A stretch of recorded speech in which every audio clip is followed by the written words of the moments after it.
Hello and welcome to the second part of Adolescence and Emerging Adulthood in FAM 254. This is Chapter 11. Moving right along. So, what are adolescents set out to do? What are they trying to do? Well, obviously, I think we all know that it's to achieve autonomy or independence.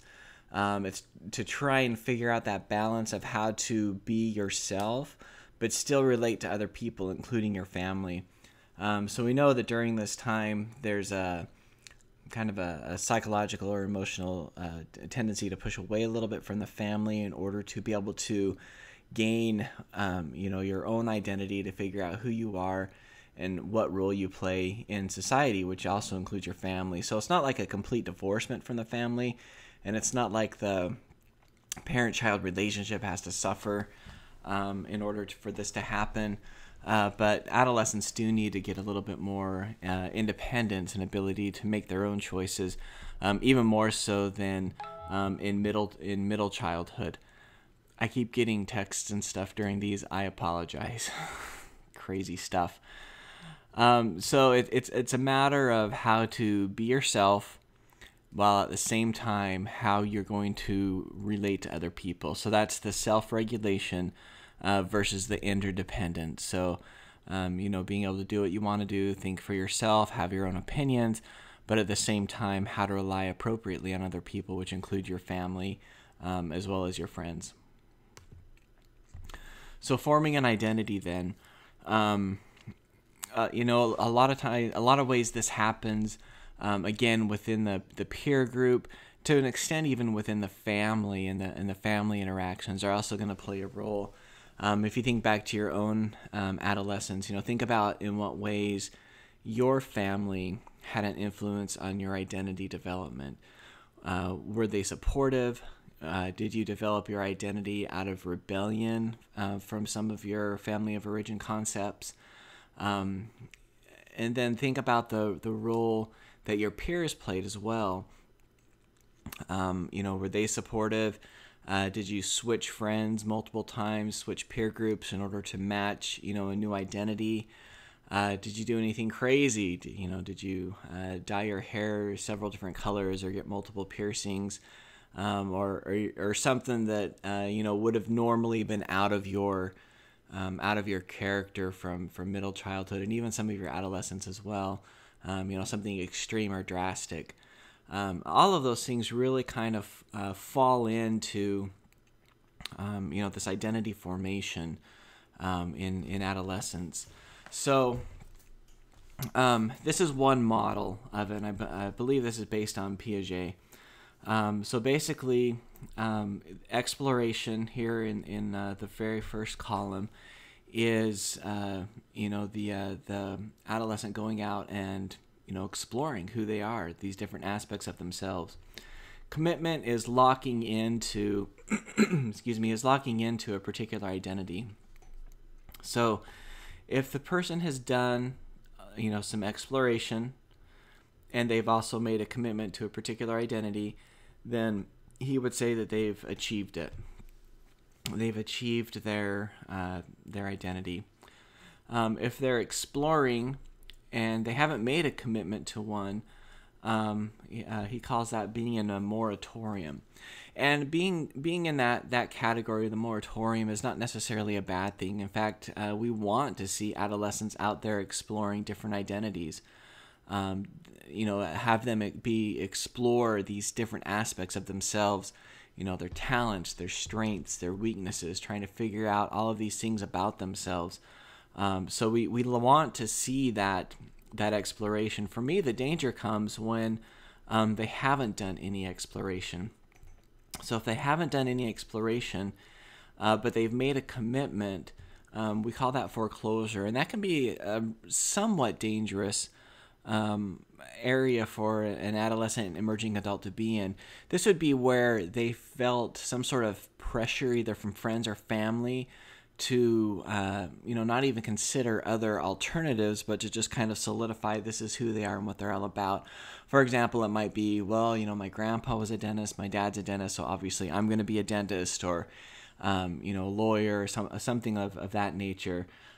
where they feel like they're just kind of expected to take on this identity and this particular path, and so they do it without questioning.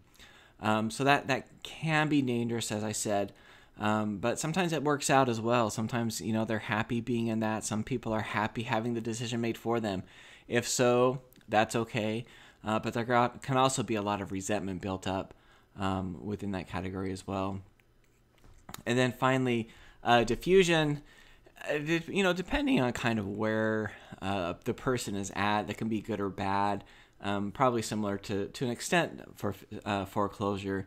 If they're in early adolescence, they just don't have any, desire whatsoever to, explore themselves and try to figure themselves out. Or, if they're in early adolescence, that's not necessarily a bad thing as long as they haven't really committed to one. Late adolescence into emerging adulthood, if they haven't done any exploration, something needs to light a fire under their butt to get them kind of exploring and figuring themselves out. I think in most situations, most people aren't going to fall into that category. I would say that most of the time you're going to see people within the other three categories, and that's certainly based on my clinical experience in working with adolescents at like the Juvenile Justice Center, as well as the residential treatment facility for young male sexual offenders. This is just another style of identity searching. I'm not going to attempt to pronounce that name.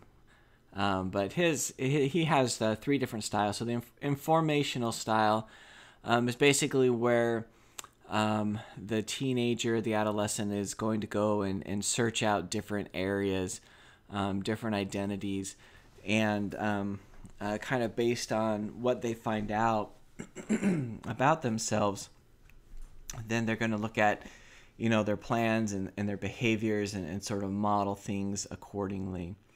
The normative style is where the adolescent is resistant to any change whatsoever, and any sort of information they get that they're not acting or thinking in ways that they think they should be or that they think they do, they're going to block out any of that information that's contrary to that. And then the avoidance style is where they don't want to make any decisions, and they don't want to hear any feedback. They don't want to deal with this, trying to figure out who they are. Now I'm gonna post another podcast on the Blackboard that will also talk about this idea of identity and identity searching. So it's an interesting take on it. For me personally, I haven't had enough time to really process it yet, so I'm not sure what I think about it, but a lot of the concepts I do like, but I'll let you listen to that podcast on your own. So 8 domains of adolescent self-image. Now, all of these don't have to be complete in order for the adolescent to have a healthy self-image. What this is saying is that these are 8 different domains that are important to adolescents in general. Their relative value is going to be dependent on the individual. So the first is scholastic competence, as the name implies. This is, how well the adolescent does academically. Again, for some kids, this is going to be more important than others. Probably those kids who do very well at academics, this is going to be important too. Social acceptance. This one is generally typically important to all teenagers or most teenagers. If you think back, in your adolescence, having a peer group where you felt accepted is very important. If you think for a minute about the difference between belonging and fitting in. Okay, so fitting in and belonging. Think about the difference between those two. So fitting in, I think, implies that you're having to put on a front or a face or a mask and act differently from what you normally would in order to fit in with other people, right? Whereas belonging, you're accepted for who you are, for what you have to bring. You don't have to pretend like you're somebody else. You can just kind of be yourself and you're accepted, and so in that sense you belong. And so for social acceptance, a lot of teenagers do try to fit in. Some of that is probably identity exploration, but for others, it's just because they don't really have a healthy self-image, a self-concept. And so for social acceptance, it's really important that adolescents, and heck, for everybody, to feel like they belong as opposed to that they just fit in. Athletic competence, again, this is going to depend on the individual. Some teenagers are going to be more athletically inclined than others. For those that do enjoy athletics and showing some competence in there, whether it be on the school level or on the peer level, is going to be important. Physical appearance, again, for most teenagers, this is probably going to be something that is important. With that adolescent egocentrism, they might feel that part of their body is funny looking and everybody notices it, whereas that's not really the case, because everybody is concerned about their own body part that is kind of funny looking. And it doesn't dawn on them that other people are feeling that exact same way, because again, if they're the center of the universe, why wouldn't everybody notice this, huge pimple or funny earlobe or whatever it might be. So physical appearance, again, for most, with puberty in particular, the body changes. It can be very awkward for the adolescent. And so this is, where we really want to look out for things like the eating disorder. And there's another disorder called body dysmorphic disorder, where, they kind of blow out of proportion different parts of their body or a part of their body, and think that it's, it's horrible, horrendous, and they want to get rid of it as much as possible. Job competence, another area for those adolescents that do have a job, being able to do it well is going to, fall into that self-image. As an adolescent and emerging adult, I actually paid my way through college by being a water meter reader for several different cities around the area that I lived. And I was pretty good at it. I could work for about 4 hours or so in the morning when it was cool, get done, get home, have lunch, take a long nap, and wait for my friends to get off their 9-to-5 job. So that was nice for me. I enjoyed that work, as difficult and strenuous as it was at times. It was definitely worth it for me, and I felt very competent at it. Romantic appeal is another one. Feeling like you're attracted to those who you are attracted to. I hope that makes sense. Let me say that again. So feeling like you're attractive to those that you are attracted to. So if you feel that somebody is, absolutely hot, and, you want to have that appeal back to them. And so, again, the mileage is going to vary depending on who the adolescent is. Some of them might not care about this, at this stage. And it's really not an unusual thing for adolescents to not be interested in any sort of romance until later on in adolescence, or even within emerging adulthood. But for some adolescents, they just don't feel complete unless they have somebody that finds themselves attractive. Sometimes even that can be problematic. I've worked with several teenagers who, they feel so horrible about themselves unless they get, a dating partner. And it's kind of sad in some ways, because they really feel like they are worthless unless they have, this romantic appeal. So, as with all of these, you can go too far on either side. Behavioral conduct. Are you acting in ways that you feel you should be acting? What feedback are you getting from peers and parents about that? And then finally, close friendships. Every adolescent, everybody needs at least one good friend. And so, it makes sense that that's going to be a domain of adolescent self-image, of having a healthy self-image. So developing a positive self-concept, again, this is so key. It's really troubling, I think, of the number of adolescents that get into emerging adulthood and beyond that really don't have a positive self-concept. Somewhere along the way, they've been given the message that they're not worth anything, and that is such a horrible shame that happens to some people. So first and foremost, any significant other in the adolescent's life, whether it's boyfriend, girlfriend, family members, cousin, neighbor, whoever it might be, the way that they're treated is going to be really important in terms of their self-concept development. So, if they're validated, if they're sent the message that, they are of value, obviously that's going to result in a positive self-concept. So parents really kind of fall under that significant other as well. Parental interest and concern, how involved they are. Are they talking about things, and are they talking about things that maybe the parent isn't even interested in? Sometimes as a parent, you have to do things that you really don't find all that appealing, but in order to be involved within your teenager's life, you kind of have to do that.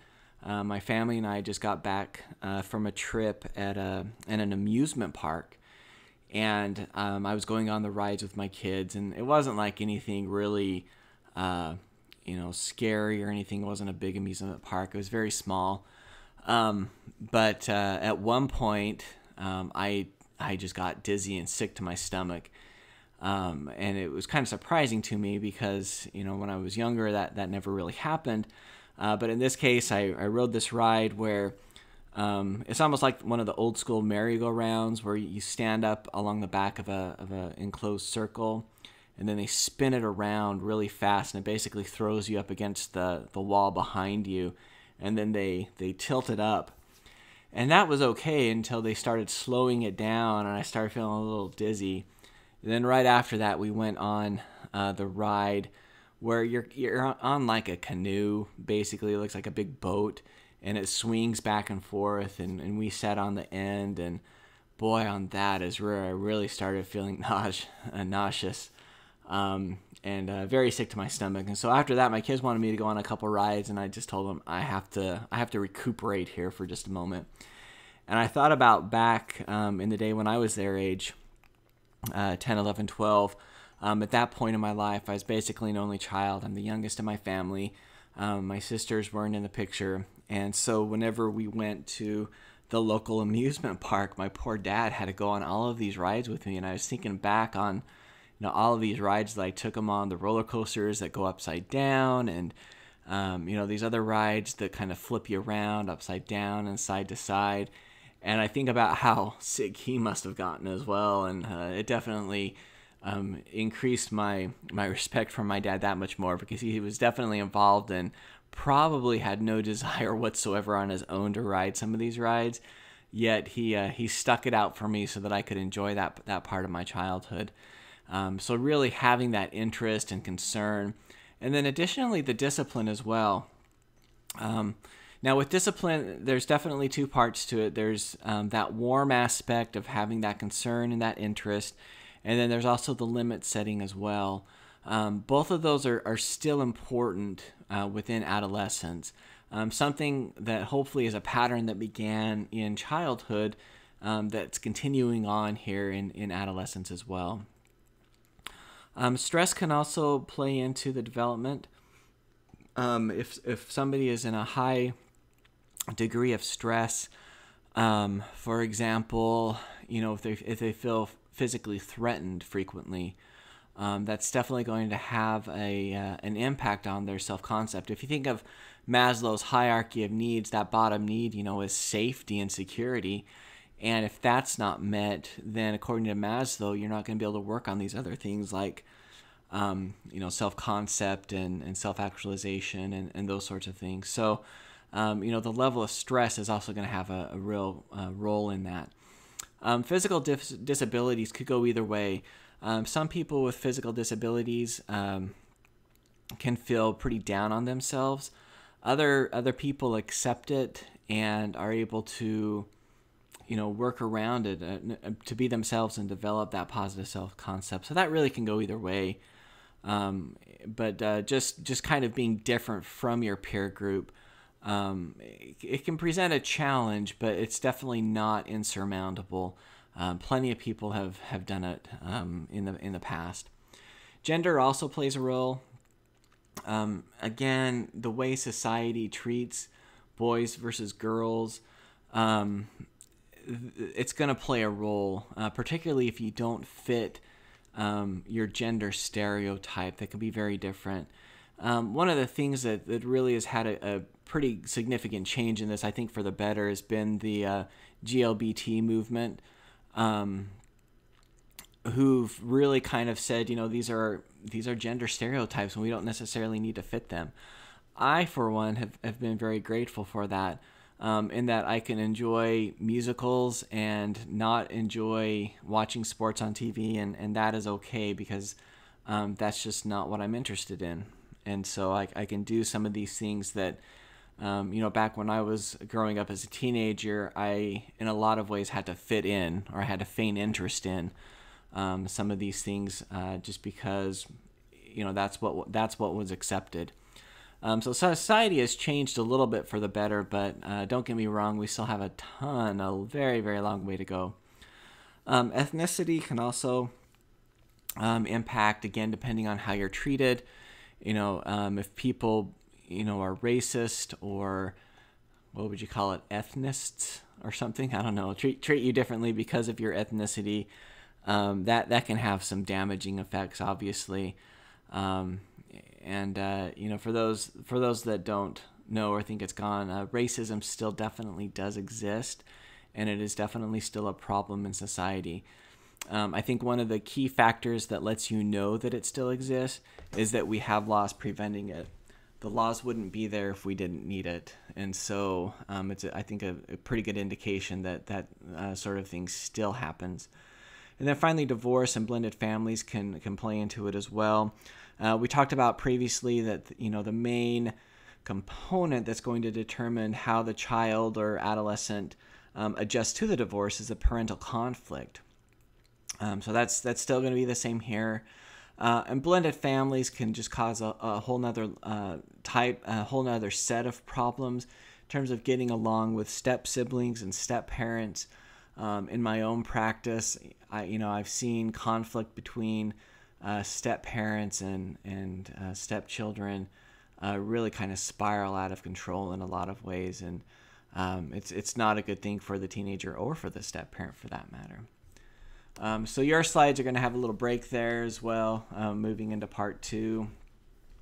This just as a result of teaching this, face-to-face 2 days a week, instead of just presenting it all as one. So here again, we're going to do it all as one. So family dynamics are going to play a role as well in adolescent development. Family alliances in particular can be very damaging to adolescents. Sometimes if parents aren't getting along, they'll want to pull in a child to kind of help stabilize their relationship. We call this triangulation. And basically, one parent may emotionally rely on their child for support, and so they might talk bad about the other parent, or they might not feel close enough to the other parent, and so they talk about things that may be inappropriate to the teenager, to the child, like finances or struggles at work, or if it's in a single parent home.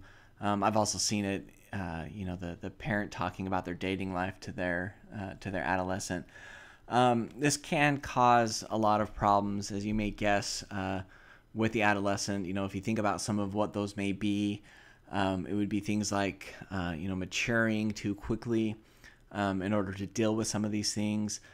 Some things can cause stress that the adolescent doesn't really need to have in their life at that point. Adolescent is already stressful enough, and then to have to deal with your parental stress, is just going to add a whole other layer to that burden.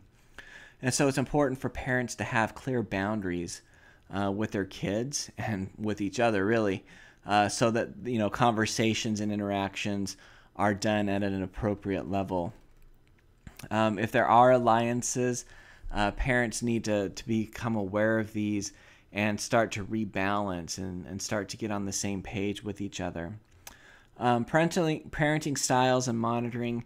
The research shows that as long as one parent is the type of parent where they're understanding to their children, where they listen, but still, set the consequences and rules and regulations for the child, is a lot better than, both parents being kind of loose and relaxed, or both parents being overly controlling.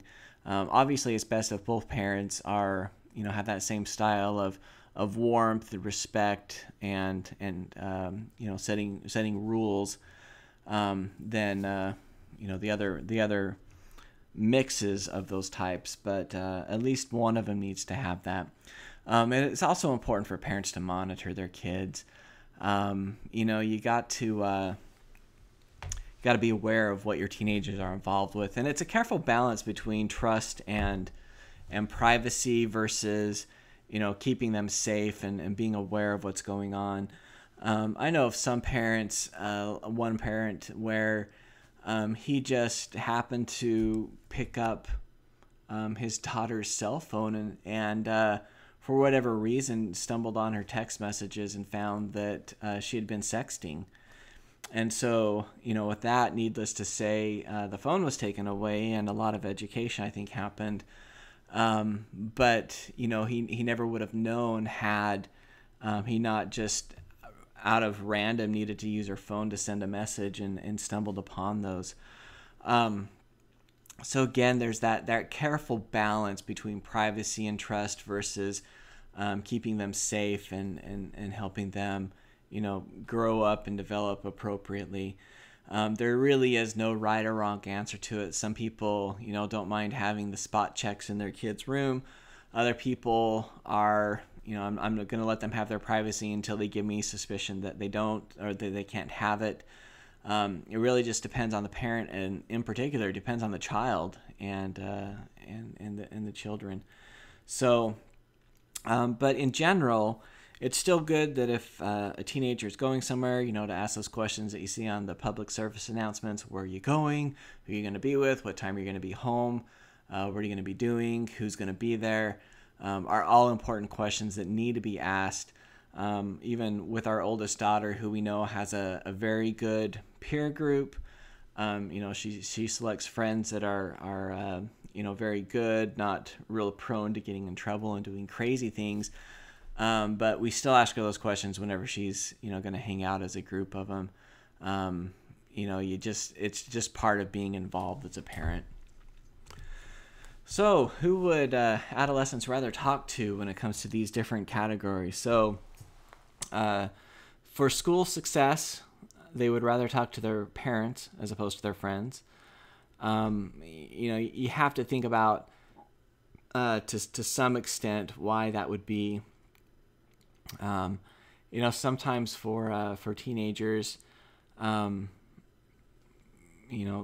smart isn't cool, and so they don't want to talk about those things with their friends. Even with the opposite sex, kind of surprisingly, they would rather talk to their parents as opposed to their friends. To some extent, that might be if they have a parent that's the same sex as the person they're interested in. Talking to that parent about what they could do to, improve their attractability might be important. So I'm not going to go over this whole slide. It looks like on this particular presentation, some of a couple of the topics have been sliced off, and but hopefully they should be there on your graph, and you can interpret as you are. Just kind of think about each of these categories and some of the reasons why in one category the adolescents would rather talk to their parents versus their friends, or their friends versus their parents. So just kind of think about the different reasons, and maybe even dig back down into your own adolescence and who would you prefer to talk to over these different topics. Okay, so peer relationships also become a lot more complex. particularly with social comparison, we start looking at other people, what they have, what they can do, and in a lot of ways that starts us on our downward spiral with our self-esteem. But we're really kind of taught that social comparison is the way to go, right? We have grading, where we're graded, along with our peers. Athletics become a lot more competitive, as do academia as well, because you're trying to, work to get a scholarship or work to, to get a good job or career after graduation. You'll also hear cliques and crowds. Cliques usually have about 3 to 9 people in it. Crowds tend to have 15 to 30, so crowds obviously are a little bit bigger. Some of the cliques and crowds around, the jocks, so these are people that are typically athletic. Populars, the people obviously that are popular. The brains, probably also known as geeks or nerds. Druggies, mixed sex cliques, and then loners. These are people that really keep your eye on. Again, if you're from the practical perspective, if you're working with adolescents, there are 2 types: of voluntary and involuntary.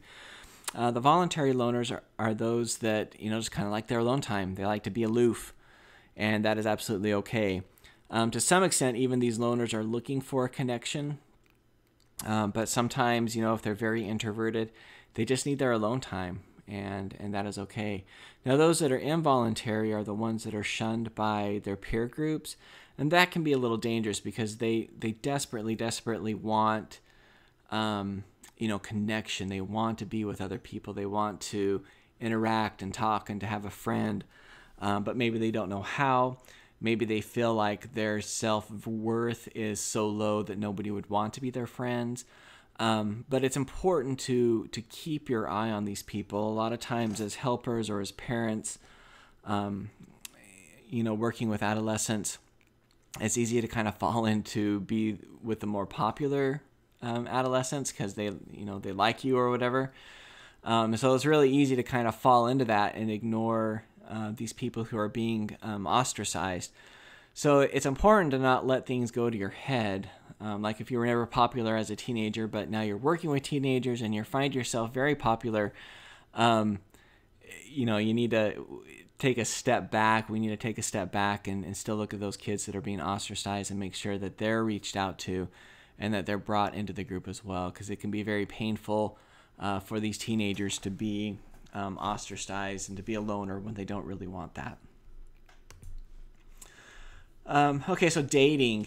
Here are some reasons why adolescents date. I don't think it should be that surprising. So recreation, to have fun, learning how to deal with people learning how to interact with people that you're attracted to. Sometimes it can be a status thing depending on who you're dating, or sometimes just dating anybody at all. Your peers are like, whoa, they're so mature and stuff because they're dating. Companionship, having that friendship, somebody around with you, intimacy, to be able to share, your deep dark secrets of adolescence. And then courtship, this is hopefully moving in more to the emerging adulthood, if at all, but looking at potential mates, looking at potential partners that you plan to be with for a long time.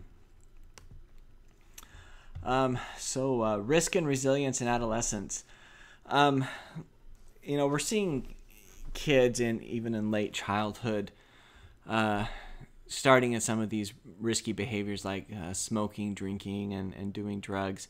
But I think it becomes a lot more prevalent within adolescence. And so, what the main thing that's going to help with these different things is to just have at least one adult that can connect to the adolescent in an appropriate, healthy way, that can validate, that can empathize, is going to be the best thing that the adolescent has in their favor. So again, if you're working with adolescents, you have an amazing opportunity to be able to connect with them in a way that they haven't connected with an adult before, and can give them a push in a different direction in their life. That really is the key with all of these problems, the high-risk behaviors, even the delinquency. When I worked at the Juvenile Justice Center, one of the things I used to love to do with those kids is either to be able to have an argument where we could resolve it without beating the crap out of each other, or allowing them to really confide in me some of the things that they hadn't talked about before. One teenager talked about watching his best friend die in front of him, get murdered in front of him, and something that he hadn't talked about before, and was able to get a lot of that off of his chest. And it was pretty intense, as you could imagine, but just being that person really is important. All types of abuse still continue to happen to adolescents, the emotional, physical, and sexual, and all of those really just have such a potentially devastating effect on the teenager. Really sends the message that they're only worth as good as they can have sex or provide sex to other people. And so as a result, some teenagers can become hypersexual or oversexual. And then other adolescents have the opposite of, not seeing sex as being an evil, horrible thing, and being very far removed, even in adulthood, for it. And then you can find people anywhere in between. It's a very, very sad, complicated issue, but something that can definitely be worked through. And the adolescent can have a very well-adjusted life and relationships, both in not only adolescence but also down the road. So some of the other things that adolescents might struggle with: depression. So typically with depression, we like to see if it's if doctors prescribe it, might be a medication intervention. A lot of doctors have different feelings about this. Some won't prescribe any medication for teenagers, particularly with depression. If we look at the main antidepressant out there, the SSRIs, stands for selective serotonin reuptake inhibitor, which basically just increases the amount of serotonin in your brain. It's been demonstrated that teenagers who take this class of drug, this would be things like Prozac, Celexa, Zoloft, are actually at an increased risk for suicide. We don't know why that necessarily is, but when teenagers go on this particular drug, it's something that we really have to look out for to make sure that their level of potential suicide doesn't increase. Either way, psychotherapy is also very useful for depression. So maybe medication can kind of take the edge off of it a little bit, but medication isn't going to help change some of the thoughts, behaviors, social skills, and things that might be contributing to the depression or might be as a result from the depression. So, if I'm so depressed I don't feel like interacting with people, there are probably a lot of social skills that I'm going to miss getting developed. And so psychotherapy is one great way of helping teenagers to get that and help them express themselves appropriately. So again, some of these risk factors, things like depression and anxiety, if there's a family history of it, we know that there's a biological or genetic component to it. How those emotions are handled within the family is also going to determine in a lot of ways of how the adolescent is going to respond to these different situations and issues that they face. So again, context has a lot to do with it. As we talked about way early in this semester, which I know was only like a week or two ago, that whole nature versus nurture really is not a debate anymore. We know it's both, and so we can do things on either side. The great thing about depression is it's one of the easiest treatable disorders, probably followed by anxiety. If we look at kids who have been abused in the past, we may be looking at some post-traumatic stress disorder, which you probably heard as PTSD. And again, that is something that can also be treated as well. So we're learning a lot more about these sorts of things, but with adolescence in particular, it's interesting that in terms of the psychotherapy, we have play therapy for children. We have like a ton of different models for talk therapy for adults. We really don't have a lot for adolescents, and I find that very interesting that there's not. Probably like reality therapy is probably, and even it's skipping my mind right now, but reality therapy and functional family therapy are probably the two that when we hear about, we usually think adolescents. But it's interesting that we don't have a whole lot of models for teenagers because they're not children, they're not adults yet. And so I think we can do a much better job as a profession and as a community in terms of the care that we provide to teenagers. So that wraps up our discussion on teenagers. Again, with any of these, if you have questions, please feel free to contact me.